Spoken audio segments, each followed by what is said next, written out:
দাগের আসলে এটা আসলে আমিও কনফিউজড দাগটা কিসের জন্য। প্রমাণ দেখান। এখন আপনারা বললে তো হবে না। হ্যাঁ, এটা সত্যি আম্মুর ডান পাটা একটু কম নাড়াতে পারতো, কিন্তু আম্মু যে স্ট্রোক করেছে সেটা বোঝার তো আমাদের কোনো উপায় ছিল না। আমাকে দত্তক নিয়েছে কারণ আমার ফ্যামিলির সাথে আম্মুর অনেক আগে থেকে একটা সম্পর্ক ছিল। 17 তারিখে পার্থিব রাশেদ মামা আমাদের বাসায় গিয়েছিল, অনুদান কমিটিতে আছে শামসুল আরিফিন মামা। আম্মুদেরকে খাইয়েছে, প্রায় 1 ঘন্টার মতো ছিল। 18 তারিখে ইউসুফ মামা গেল। আম্মুর জ্বর ছিল অনেকদিন, জ্বর আসে যায়, তো আম্মু প্যারাসিটামল খেত, কিন্তু আম্মু কখনোই কোনো ডাক্তারের কাছে যেত না এই পর্যন্ত। মানে আমি কখনো দেখিনি 10-15 বছরে আম্মুকে কোনো ডাক্তারের কাছে যেতে। তো যে জোর করে একটা মানুষকে তো জোর করে আর নিয়ে যাওয়া যায় না। আম্মু তার ছোট মানুষটা, যে আমি বললাম যে তোমাকে ডাক্তারের কাছে যেতে হবে, সেটা তো আর হয় না। 18 তারিখ 19 তারিখে আমাদের বাসায় গেস্ট এসেছে, আম্মু রান্না করেছে। 20 তারিখ 21 তারিখ আম্মুর, 20 তারিখে জ্বর, 21-22 তারিখ আম্মুর লুজ মোশন হয়েছে।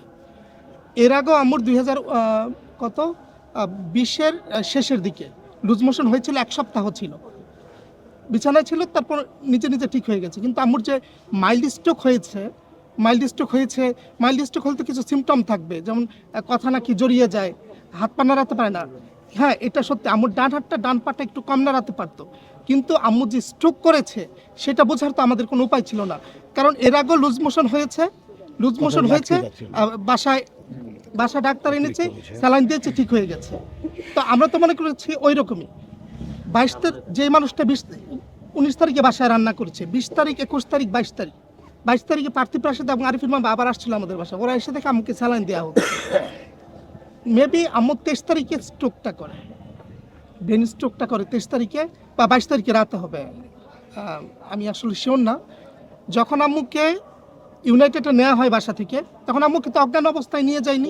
তো স্ট্রোক তো একটা মানুষ, স্ট্রোক তো একটা মানুষ যে কোনো ভাবে করতে পারে। আপনি প্রমাণ দেখান। এখন আপনারা বললে তো হবে না। আপনারা এইভাবে বললে তো হবে। আমার ডাক্তার কি বলেছে? আপনি ডাক্তারের রিপোর্ট দেখে কথা বলুন। আপনি ডাক্তারের রিপোর্ট দেখে কথা বলুন। সোহেল আমাকে সাথে সাথে আম্মুকে হাসপাতালে ভর্তি করার পর ফোন দিয়েছে, আর আমার ছোট মাসি জানতেছে আম্মুকে হাসপাতালে নিয়ে যাচ্ছে। আমাদের তো ফ্যামিলির মেম্বার। আর 25 তারিখে তো আমি সবাইকে জানালাম। 25 তারিখ আম্মুকে হাসপাতালে ভর্তি করার পর আমি কাকে জানাই নাই, আমি মিশা শতকর আঙ্কেলকে ফোন করছি। না, তাকে টাকার জন্য তুমি ফোন করছো? সোহেল আঙ্কেলকে টাকার জন্য? সোহেল মামাকে আমি টাকার জন্য কথা বলছি। তুমি 23 তারিখে যদি ভর্তি করো তো 25 তারিখ উনি কিভাবে জন্মদিনের শুভেচ্ছা? 25 তারিখে না, 24 তারিখে ভর্তি করেছে। আসলে মা হলে তো মা না, উনি আমাকে দত্তক নিয়েছে কারণ আমার ফ্যামিলির সাথে আম্মুর অনেক আগে থেকে একটা সম্পর্ক ছিল। আপনারা ডাক্তারের রিপোর্ট অনুযায়ী কথা বলবেন। এখন তো আপনাদের এই কথাটা আমি আনসার দিব না। আপনারা আমাকে পেঁচাবেন আর আমি আনসার দিতে থাকবো তা না। আপনারা ডাক্তারি রিপোর্ট দেখেন, আপনারা প্রয়োজন হলে ওয়েট করার জন্য আপনারা ওয়েট করেন 3 দিন। আমি তো বারবার বলে দিচ্ছি মামা, দাগের আসলে এটা আসলে আমিও কনফিউজড দাগটা কিসের জন্য।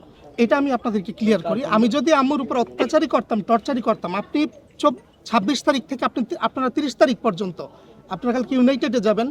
ওইখানকার এসডিওতে যে আম্মু যাদের আন্ডারে ছিল, সেই এসডিও থেকে আমার নাম্বারে কতগুলো ফোন এসেছে এবং আম্মু নিজে ফোন দিয়েছে, আমার ছেলের সাথে একটু কথা বলবো। আমার ছেলেকে তো কর্তব্যরত নার্স, ডাক্তার এবং সিসি ক্যামেরা ফুটেজ পর্যন্ত আছে। আমি আম্মুকে গিয়ে 2বার খাইয়ে এসেছি। এগুলো তো ভুল প্রমাণ করতে পারবো।